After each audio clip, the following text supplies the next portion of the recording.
प्रिया जब भी अपने बच्चे को दूध पिलाती तब उसका देवर उसके पास आकर खड़ा हो जाता।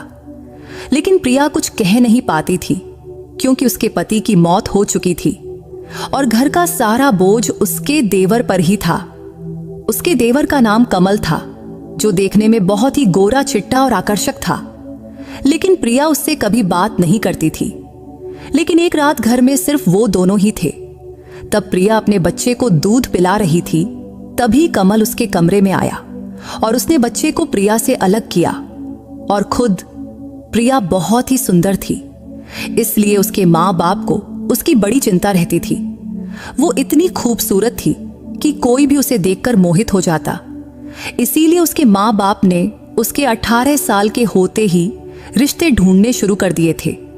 लेकिन प्रिया को उसके माँ बाप की पसंद के लड़के से शादी नहीं करनी थी, क्योंकि वो अपने स्कूल टाइम से ही एक अभय नाम के लड़के से बहुत प्यार करती थी। इसलिए वो अभय से प्रेम विवाह करना चाहती थी। लेकिन अभय देखने में उसके मुकाबले ज्यादा सुंदर नहीं था, इसलिए प्रिया के माँ बाप उसे पसंद नहीं करते थे और वो प्रिया के लिए कोई अच्छा सा गोरा चिट्टा लड़का ढूंढ रहे थे। वैसे प्रिया के पिता का स्वभाव बहुत सख्त था, इसलिए उन्होंने प्रिया से पहले ही कह दिया था कि अगर तूने अभय से शादी की तो इस घर के दरवाजे तेरे लिए हमेशा के लिए बंद हो जाएंगे। वहीं अभय के घर वाले इस शादी से खुश थे। अभय की माँ कहती थी कि प्यार करना कोई गुनाह थोड़े है। अभय के घर में वह, उसकी माँ और उसका छोटा भाई कमल रहते थे। प्रिया चाहती थी कि उसकी शादी अभय से शांतिपूर्वक हो और दोनों परिवारों की रजामंदी से हो, लेकिन ऐसा नहीं हुआ। इसलिए किसी वजह से उसे अपने परिवार के खिलाफ जाकर शादी करनी पड़ी। शादी करके जब वो अभय के घर पहुंची तो उसकी सासू ने उससे दिलासा दिया, बेटी तू बिल्कुल चिंता मत कर, धीरे धीरे सब ठीक हो जाएगा। लेकिन प्रिया की सासू माँ को यह भी पता था कि प्रिया के पिता का गुस्सा कभी नहीं जाएगा, क्योंकि प्रिया की एक छोटी बहन थी, उसका नाम था रिया, और उसके पिता चाहते थे कि प्रिया की जल्दी से किसी अच्छे लड़के से शादी हो, फिर रिया की। लेकिन प्रिया के प्रेम विवाह से अब रिया की शादी में मुश्किलें आ सकती थीं, जबकि प्रिया सोचती थी कि अभय से शादी करके वो खुशहाल जिंदगी बिताएगी। लेकिन उसे क्या पता था कि उसके नसीब में कुछ और ही लिखा था। प्रिया और अभय की शादी से उसकी सासू माँ बहुत खुश थी, इसलिए उन्होंने पूरे घर को फूलों और लाइटों से सजा दिया था। घर में प्रिया का बड़ा जोरदार से स्वागत हुआ, लेकिन फिर भी उसके मन में अंदर से बड़ी बेचैनी थी। वैसे हर लड़की की शादी से पहले ये डर रहता है कि ससुराल वाले कैसे होंगे, और प्रिया ने तो परिवार के खिलाफ जाकर ये शादी की थी। और शादी से पहले प्रिया की सासू माँ से उसकी एक बार मुलाकात हुई थी, लेकिन फिर प्रिया ने खुद को तसल्ली दी कि जो होगा अच्छा ही होगा। अभय मध्यम वर्ग के परिवार से था, लेकिन जब प्रिया शादी करने अपने ससुराल पहुंची तो उसकी सासू माँ और देवर ने उसका बड़े प्यार से स्वागत किया। इस तरह प्रिया की अभय से शादी का सपना पूरा हो चुका था और अब उसकी सुहाग रात थी। तो प्रिया के मन में हर लड़की की तरह ढेर सारी इच्छाएं थीं और आज वो सब पूरी होने वाली थी। जब प्रिया कमरे में जाने वाली थी तभी उसकी सासू माँ ने उसके हाथ में दूध का गिलास थमाया और कहा, ये हमारी रीत है, अभय आएगा तो दोनों मिलकर पीना। तब प्रिया को अपनी सासू माँ की बात समझ आ गई तो वो शर्माकर हामी भर दी। फिर वो कमरे में चली गई। अंदर जाकर देखा तो पूरा कमरा फूलों से सजा हुआ था। तो उसने दूध का गिलास टेबल पर रखा और बिस्तर पर जाकर बैठ गई। भले ही प्रिया की अभय से प्रेम विवाह हुई थी, लेकिन उसके मन में थोड़ा बहुत डर तो था ही। हालांकि शादी से पहले वो अभय से खूब बातें किया करती थी, लेकिन आज उसे समझ नहीं आ रहा था कि क्या कहे। तब प्रिया अपने पति अभय के कमरे में आने का इंतजार कर रही थी। वो चुपचाप बिस्तर पर बैठी थी, लेकिन उसके मन में कई सारे ख्याल चल रहे थे। थोड़ी देर बाद अभय कमरे में आया। उसे देखते ही प्रिया के दिल की धड़कनें तेज हो गईं। माथे पर पसीना छलकने लगा। आते ही अभय धीरे से उसके पास आकर बैठ गया और बोला, क्या हुआ प्रिया, आज तू बहुत घबराई हुई लग रही है। तब अभय समझ गया था कि प्रेम विवाह होने के बावजूद भी प्रिया के मन में परिवार की चिंता थी, इसलिए उसने प्रिया का हाथ पकड़ा और कहा, मैं तुझे वचन देता हूं प्रिया, मैं पूरी जिंदगी तेरे साथ रहूंगा और तुझे हमेशा खुश रखने की पूरी कोशिश करूंगा और तेरी आंखों में एक भी आंसू नहीं आने दूंगा। अभय की बातें सुनकर प्रिया उसे बड़े प्यार से देखने लगी थी, क्योंकि अभय की आंखों में उसके लिए अपार प्यार दिख रहा था। इसलिए अब उसके मन का डर भी कहीं गायब हो गया था। तभी अभय ने उसे गले लगाया और लाइट बंद कर दिया। फिर अभय ने अपना होंठ प्रिया के होंठों पर रख दिया। इसके बाद दोनों ने एक दूसरे से ऐसा प्यार किया जिसे शब्दों में बयां करना मुश्किल है। अगली सुबह कमरे के दरवाजे पर ठक ठक की आवाज से प्रिया की नींद टूटी, तो उसने दरवाजा खोला तो सामने उसकी सासू मां खड़ी थीं। उसकी सासू मां ने कहा, प्रिया बेटी, आज चेहरा दिखाने की रस्म है, जल्दी तैयार होकर नीचे आ जाओ और हां, अभय को भी उठा देना। सासू मां के जाने के बाद प्रिया ने दरवाजा बंद किया और अभय को उठाने लगी, लेकिन अभय को आज नींद से उठने का बिल्कुल मन नहीं था। तो वो बोला, प्लीज प्रिया, थोड़ा और सोने दो ना, तू भी आ जा और सो जा। ये कहते हुए उसने प्रिया को फिर से अपनी बाहों में खींच लिया। तभी प्रिया ने हड़बड़ाते हुए कहा, नहीं नहीं, मां अभी आई थी, कह रही थी कि चेहरा दिखाने की रस्म शुरू करनी है, इसलिए हमें जल्दी तैयार होकर नीचे जाना पड़ेगा। तब उसने एक सांस में सब बता दिया। लेकिन अभय आज कुछ ज्यादा ही रोमांटिक मूड में था, इसलिए उसने प्रिया की एक न सुना और उसे फिर से बिस्तर पर खींच लिया और अपना प्यार लूटाने लगा। थोड़ी देर बाद उसने प्रिया को छोड़ा। तब प्रिया नहाने चली गई। नहाकर लौटी तो उसने एक सुंदर सी साड़ी पहनी। फिर अभय भी नहाकर तैयार हो गया। फिर दोनों हॉल में पहुंचे। वहां सारे मेहमान उनकी प्रतीक्षा कर रहे थे। पहले दोनों ने साथ में नाश्ता किया, फिर चेहरा दिखाने की रस्म शुरू हुई।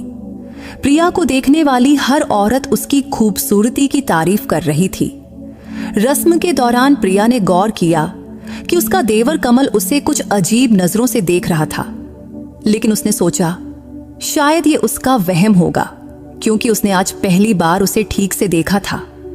प्रिया का वो दिन बहुत ही व्यस्त था, लेकिन वो बहुत खुश थी, क्योंकि उसने शादी को लेकर जो सपने देखे थे वो आज पूरे होते दिख रहे थे। क्योंकि प्रिया के मन में हमेशा एक डर रहता था कि कहीं उसके इस सुख को किसी की नजर न लग जाए, लेकिन उसने कभी नहीं सोचा था कि उसका ये डर सच हो जाएगा। वैसे अभय को अक्सर ऑफिस के काम से दूसरे शहर जाना पड़ता था। हालांकि तब शादी के बाद सब कुछ ठीक चल रहा था, लेकिन शादी के 7 महीने बाद अभय एक बार फिर ऑफिस के काम से बाहर गया हुआ था। लेकिन रास्ते में उसका एक भयानक हादसा हो गया, जिसमें उसकी मौके पर ही मौत हो गई। वो दिन प्रिया के लिए जिंदगी का सबसे काला दिन था। ये खबर सुनते ही प्रिया का होश उड़ गया। तब उसे यकीन ही नहीं हो रहा था कि अभय अब इस दुनिया में नहीं रहा, क्योंकि उसका मन ये मानने को तैयार ही नहीं था। क्योंकि अभय तो हमेशा कहता था कि वो इस रिश्ते को 7 जन्मों तक निभाएगा, फिर वो उसे इतनी जल्दी कैसे छोड़ सकता था। उस शाम को जब अभय का पार्थिव शरीर घर लाया गया तो उसे देख प्रिया का दिल टुकड़े टुकड़े हो गया। उसकी सासू भी अपने बेटे के लिए फूट फूट कर रो रही थी। प्रिया के मायके वालों को जब ये खबर मिली तो पुरानी बातें भूलकर वो भी अभय के अंतिम संस्कार के लिए आए। तब प्रिया रोते रोते अपनी माँ बाप से कह रही थी, माँ, आपके आशीर्वाद के बिना मेरी शादी सफल नहीं हो सकी। उसके माँ बाप ने उसे गले लगाते हुए कहा, नहीं बेटी, माँ बाप अपने बच्चों से चाहे कितना भी नाराज हों, वो उन्हें कभी बद्दुआ नहीं देते। लेकिन ये भी सच है कि नसीब में जो लिखा है उसे कोई बदल भी नहीं सकता। फिर सभी की मौजूदगी में अभय का अंतिम संस्कार पास के श्मशान में किया गया। इसके 3 दिन बाद प्रिया के माँ बाप अपने घर जाने की तैयारी करने लगे। जाते वक्त उन्होंने प्रिया को गले लगाया और विदा लिया। विदा लेते हुए प्रिया के माँ बाप उसे आशीर्वाद देकर अपने घर चले गए। इसके बाद अगले 3 हफ्ते बीत गए। 3 हफ्ते बाद प्रिया के माँ बाप फिर से उससे मिलने आए। उस वक्त प्रिया अपनी कमरे से बाहर निकल रही थी। तभी अचानक उसे चक्कर आया और वो बेहोश होकर गिर पड़ी। जब प्रिया को होश आया तो वो अस्पताल में थी। होश में आते ही डॉक्टर ने उसे देखकर कहा, प्रिया, आज से तुझे अपनी सेहत का खास ख्याल रखना होगा, क्योंकि तुम अब मां बनने वाली है। ये खबर सुनकर प्रिया को समझ नहीं आया कि वो खुश हो या दुखी। हालांकि तब पहले तो वो खुशी से फूली नहीं समाई, लेकिन फिर उसे ख्याल आया कि उसके होने वाले बच्चे को पिता का सहारा नहीं मिलेगा। यही सोचकर उसके माँ बाप भी उदास दिख रहे थे। लेकिन प्रिया की सासू माँ ये सुनकर बहुत खुश थी। तभी वो प्रिया के पास आई और बोली, बेटी, ये बच्चा मेरे बेटे की आखिरी निशानी है, इसलिए तू अब अपनी और इस बच्चे की अच्छे से देखभाल करना। जब प्रिया को अस्पताल से घर लाया गया तो उसकी सासू माँ ने उसकी नजर उतारी और फिर से उसका स्वागत किया। इतने दिनों बाद उसकी सासू माँ के चेहरे पर हंसी देख प्रिया का मन भी खुश हो गया। लेकिन जब प्रिया के माँ बाप उसे अपने साथ ले जाने आए तो ये खुशी का माहौल दुख में बदल गया। तब प्रिया के माँ बाप ने कहा, प्रिया, तू अभी बहुत छोटी है, तेरे सामने पूरी जिंदगी पड़ी है और अकेले इस बच्चे को पालना तेरे लिए बहुत मुश्किल होगा। इसलिए तू इस बच्चे का गर्भपात कर दे। इसके बाद हम तेरा फिर से किसी अच्छे घर में ब्याह कर देंगे। ये सुनकर उसकी सासू माँ का चेहरा लटक गया। फिर वो बोली, ये बच्चा मेरे बेटे की आखिरी निशानी है। प्रिया बेटी, तू गर्भपात मत करना। तब अपनी सासू माँ का अपने बेटे के लिए प्यार देख प्रिया के मन में भी अपने बच्चे के लिए ममता जाग उठी। फिर उसने अपने माँ बाप से कहा, भले ही अभय अब नहीं है, लेकिन मैं ये घर कभी नहीं छोड़ूंगी और मैं अपनी बाकी जिंदगी अपने बच्चे के सहारे बिताऊंगी। इस पर प्रिया के पिता गुस्से में बोले, तू अभी बहुत छोटी है, इसलिए अकेली औरत के लिए इतने छोटे बच्चे को पालना आसान नहीं, क्योंकि आगे चलकर इस बच्चे की पढ़ाई और खर्चे तू अकेले कैसे संभालेगी। ये सुनकर उसकी सासू माँ बोली, समधी जी, आप इसकी जरा भी चिंता मत करो। अगर ये बच्चा इस दुनिया में आया तो मैं अपने छोटे बेटे कमल की शादी प्रिया से करवा दूंगी। ये सुनकर प्रिया हैरानी से अपनी सासू माँ की तरफ देखने लगी, क्योंकि उसने कभी नहीं सोचा था कि उसकी जिंदगी उसे इस मोड़ पर लाएगी। लेकिन अब उसके पास कोई और रास्ता भी नहीं था। ये सुनकर प्रिया के माँ बाप भी संतुष्ट हो गए और बोले, ठीक है, अगर प्रिया की शादी आपके छोटे बेटे से हो रही है तो हमें कोई ऐतराज नहीं। ये कहकर उन्होंने प्रिया को आशीर्वाद दिया और अपने घर चले गए। अपने माता पिता के जाने के बाद प्रिया चुपचाप अपने कमरे में गई और अभय को याद करके रोने लगी। अब वो सोच रही थी कि अगर आज अभय जिंदा होता तो अपने बच्चे की खबर सुनकर कितना खुश होता। लेकिन उसके नसीब में ऐसा कुछ लिखा होगा, ये उसने कभी नहीं सोचा था। लेकिन अब उसे अपने बच्चे के लिए जीना था। ये सोचकर प्रिया ने अपनी सेहत का ज्यादा ख्याल रखना शुरू किया। वो पौष्टिक खाना खाने लगी और फिट रहने के लिए हल्का फुल्का व्यायाम भी करने लगी। चूंकि अभय के जाने के बाद अब घर का खर्च उसका देवर कमल उठा रहा था। वो एक बड़ी मल्टीनेशनल कंपनी में काम करता था और उसकी तनख्वाह भी अच्छी थी। हालांकि प्रिया उससे ज्यादा बात नहीं करती थी, क्योंकि वो हमेशा अपने काम में व्यस्त रहता था। लेकिन कमल को देखकर प्रिया के मन में कई बार सवाल उठता कि क्या सचमुच वो उससे शादी करेगा। लेकिन अभी उसके मन में कमल के लिए कोई भावना नहीं थी। तब वो सिर्फ अपने बच्चे के लिए ये शादी करने को तैयार थी। उसके प्रेगनेंसी के दौरान उसकी सासू माँ दिन रात प्रिया की सेवा करती थी। वो उसे घर का कोई काम नहीं करने देती थी। ऐसे ही 9 महीने बीत गए और प्रिया की डिलीवरी का दिन आ गया। फिर उसने एक प्यारे से बेटे को जन्म दिया। अपने नन्हे नातू को देख प्रिया की सासू माँ की खुशी का ठिकाना नहीं रहा। उन्होंने पूरे मोहल्ले में पेड़े बंटवाए। 5 दिन बाद जब प्रिया को अस्पताल से घर लाया गया तो उसकी सासू माँ ने उसका और नातू का फिर से बड़े प्यार से स्वागत किया। बेटे के जन्म की खुशी में प्रिया के माँ बाप भी उससे मिलने आए। वो अपने साथ प्रिया के लिए साड़ी और बच्चे के लिए ढेर सारे कपड़े और खिलौने लाए। ये सब देख प्रिया बहुत खुश हुई। लेकिन फिर वो अभय की याद में खो गई और वो सोचने लगी कि अगर आज अभय होता तो वो भी अपने बेटे के लिए ढेर सारे कपड़े और खिलौने लाता।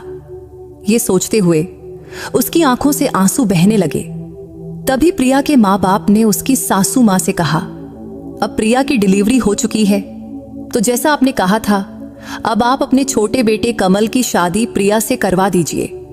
इस पर प्रिया की सासू मां ने जवाब दिया, आप लोग बिल्कुल चिंता ना करें, मुझे अपना वादा भली भांति याद है, क्योंकि प्रिया की सासू मां ने कहा था कि वो जल्द ही प्रिया की शादी अपने छोटे बेटे कमल से करवा देंगी।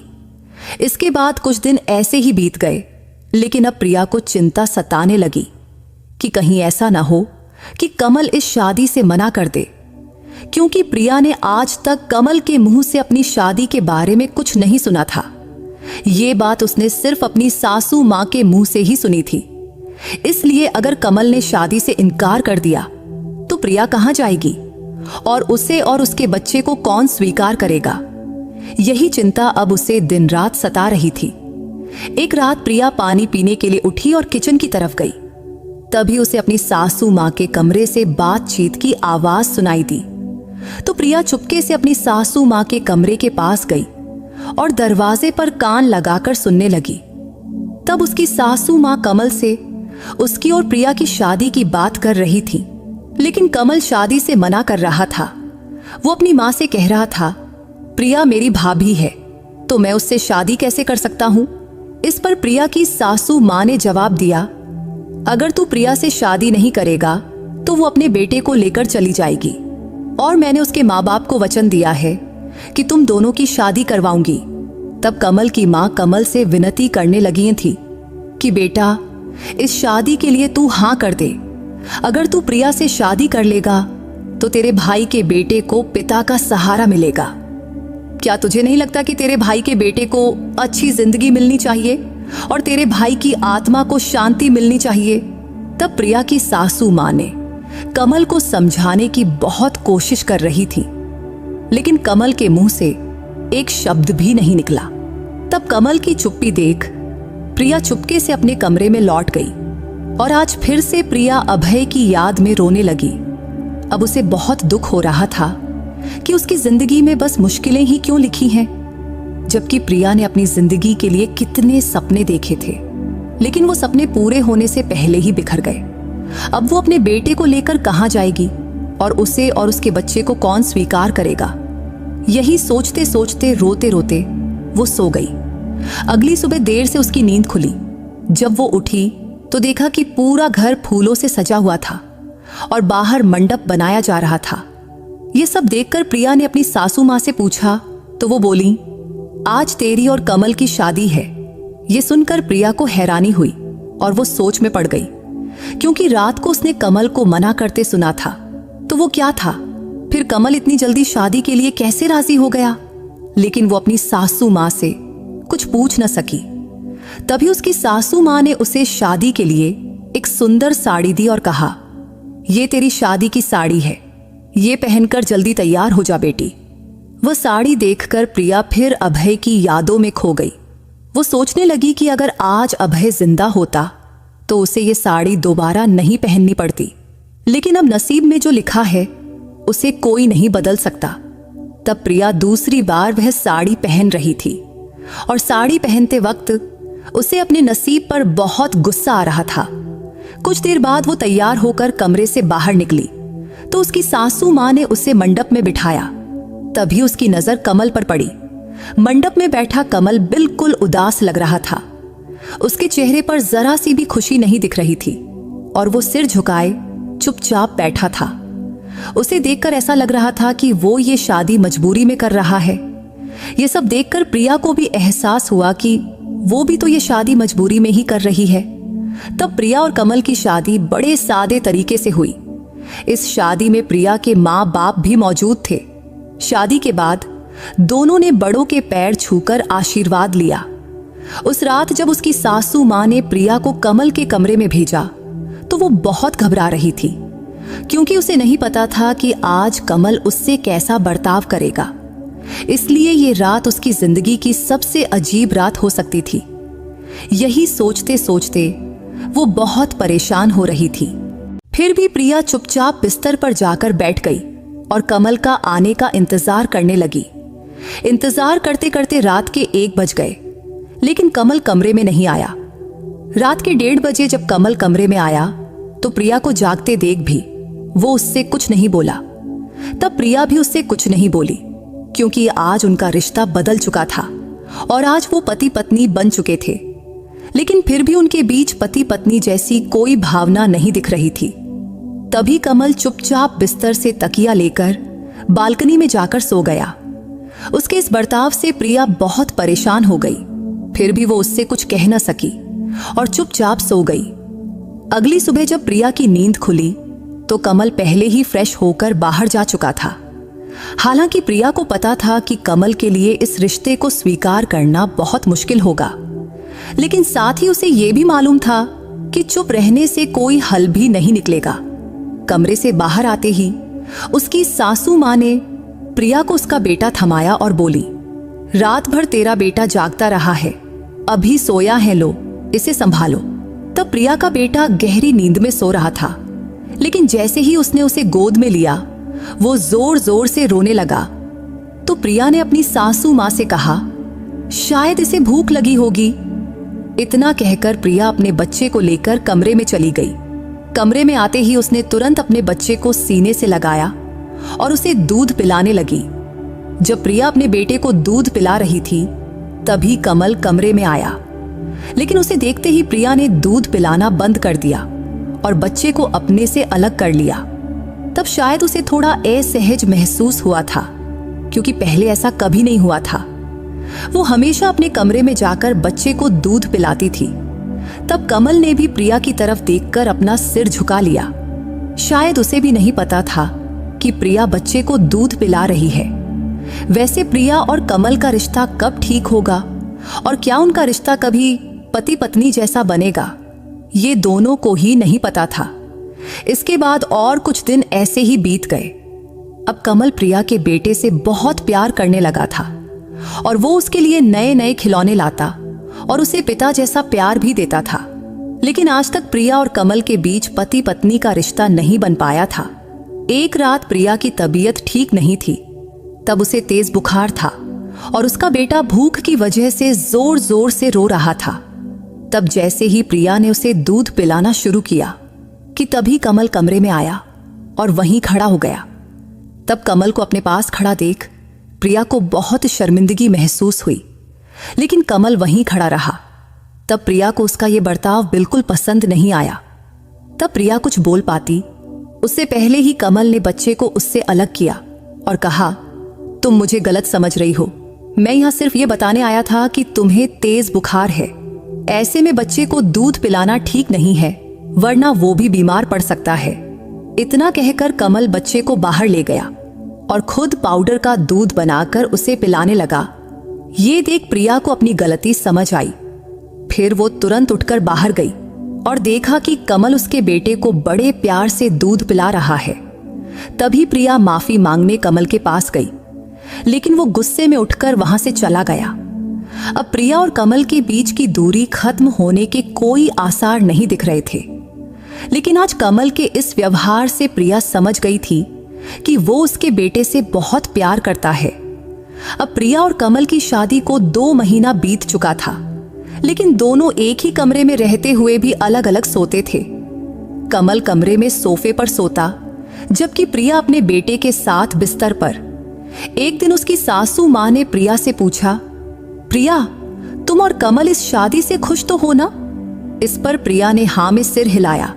फिर आगे उसकी सासू मां ने पूछा, क्या तुम दोनों के बीच पति पत्नी जैसा रिश्ता बन पाया है? तब प्रिया को उनकी बात अच्छे से समझ आ गई कि वो क्या पूछना चाहती हैं, तो उसने नहीं में सिर हिलाया।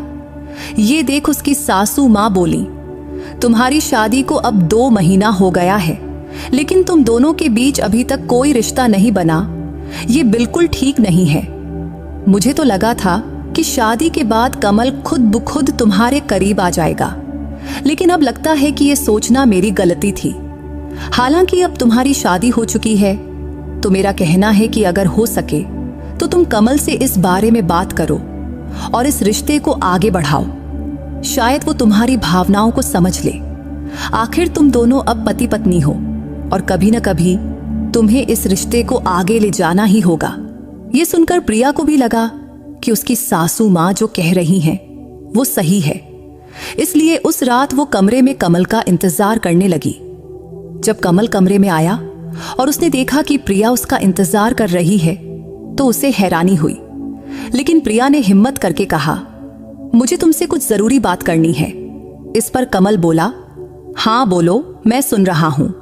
फिर प्रिया ने कहा, ऐसे कब तक चलेगा? हम कब तक एक दूसरे से भागते रहेंगे?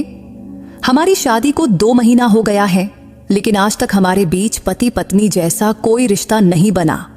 ये सुनकर कमल गुस्से में बोला, मैंने ये शादी मां के कहने पर की है, ताकि तुम मेरे भाई के बेटे को मां से दूर न ले जाओ। इतना सुनते ही प्रिया ने कमल का हाथ पकड़कर उसे समझाने की बहुत कोशिश की, लेकिन उसने उसका हाथ झटक दिया और बोला, मुझे दोबारा कभी छूने की कोशिश मत करना। मैंने ये शादी सिर्फ मेरे भाई के बेटे के लिए की है, ताकि मैं उसे पिता का प्यार दे सकूं। इसके अलावा मैं इस रिश्ते को कभी इससे आगे नहीं ले जा सकता। इतना कहकर कमल गुस्से में कमरे से बाहर निकल गया। तभी उसकी मां ने उसका हाथ पकड़ा और उसे वापस कमरे में ले आई। दरअसल जब कमल और प्रिया बात कर रहे थे तब उसकी सासू मां बाहर खड़ी थी और उन्होंने उनकी सारी बातें सुन ली थीं। तब प्रिया की आंखों से आंसू बह रहे थे। वो सोच रही थी कि उसकी जिंदगी ने उसे किस मोड़ पर लाकर खड़ा कर दिया है। फिर उसने अपने आंसू पोंछे और फैसला किया कि अब वो इस घर में नहीं रहेगी। वो कमल से तलाक लेगी और उसे छोड़कर अपने मायके चली जाएगी। हालांकि प्रिया को पता था कि इस फैसले से उसकी जिंदगी में कई मुश्किलें आएंगी, लेकिन अब वो हर मुश्किल का सामना करने को तैयार थी।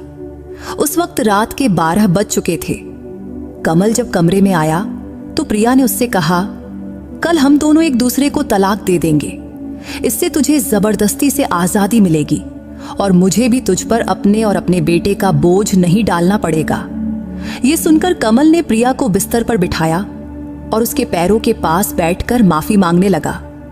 लेकिन प्रिया को समझ नहीं आया कि कमल को अचानक क्या हो गया। तभी उसने देखा कि उसकी सासू मां कमल के पीछे खड़ी थी। तभी उसकी सासू मां ने अपने दोनों हाथ जोड़कर प्रिया से माफी मांगी और बोली, प्रिया बेटी, कमल को एक आखिरी मौका दे दो। तभी कमल ने प्रिया का हाथ पकड़ा और कहा, मुझे माफ कर दो प्रिया। अब तक मैंने तुझसे जो बुरा बर्ताव किया उसके लिए मुझे माफ कर दो। तुम जानती है कि तुम मेरे बड़े भाई की पत्नी थी और मेरी भाभी थी, इसलिए मैं अपने मन को तुझे पत्नी के रूप में स्वीकार करने के लिए मना नहीं पाया। लेकिन अब से मैं इस रिश्ते को आगे बढ़ाने की पूरी कोशिश करूंगा। शायद इसमें मुझे थोड़ा वक्त लगे। तब यह कहते हुए कमल की आंखों से आंसू बह रहे थे। तब वो अपने बड़े भाई अभय को याद करते हुए बोला, अगर आज भाई जिंदा होते तो ये सारी मुश्किलें न आती। शायद आज हम अपनी अपनी जिंदगी में खुश होते। तब अभय का नाम सुनकर प्रिया की भी आंखें भर आईं। फिर उसने कमल से कहा, ठीक है, मैं तुम्हें एक मौका जरूर दूंगी, लेकिन जब तक हम पति पत्नी का रिश्ता पूरी तरह स्वीकार नहीं करते तब तक हम दोस्ती का रिश्ता तो निभा ही सकते हैं। क्योंकि जब तक हम एक दूसरे से बात नहीं करेंगे तब तक एक दूसरे को समझ नहीं पाएंगे, क्योंकि हमारे न बोलने की वजह से ही हमारे बीच दूरियां बनी हैं। तभी उसकी सासू मां आगे बढ़ी और प्रिया के माथे को चूमकर बोली, बेटी, तुम दोनों पति पत्नी के रिश्ते में आगे बढ़ो और खुश रहो। मुझे इससे ज्यादा और क्या चाहिए? बस मेरे बच्चे सुखी रहें, यही काफी है। इसके बाद उसकी सासू मां कमरे से बाहर चली गई। फिर कमल और प्रिया भी अपने कमरे में सो गए। इसके बाद कमल का व्यवहार धीरे धीरे बदलने लगा था, क्योंकि अब दोनों एक दूसरे से बात करने लगे थे। फिर जल्द ही प्रिया और कमल के बीच की दूरियां खत्म हो गईं और वो दोनों धीरे धीरे एक दूसरे के करीब आने लगे।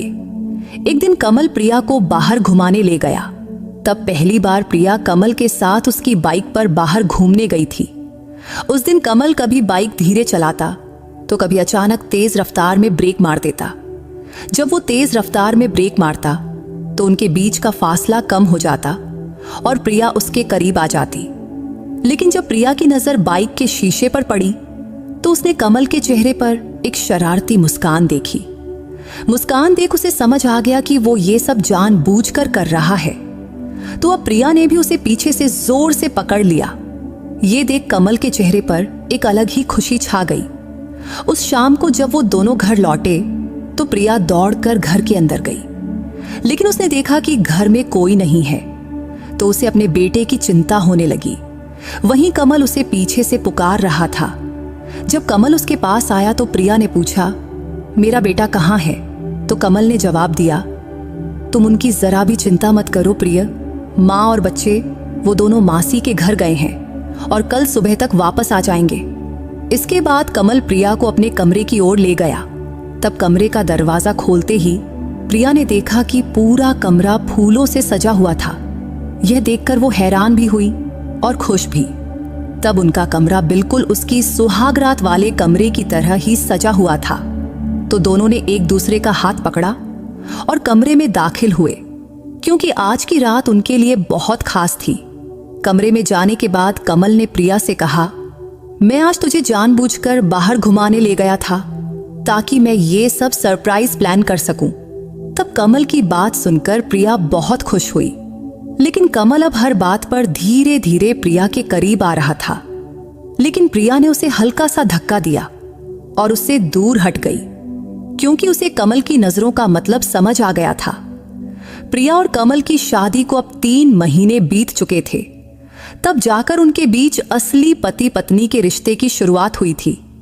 कमल ने प्रिया का हाथ जोर से पकड़ा और कहा, इस रिश्ते को मैं मरते दम तक निभाऊंगा।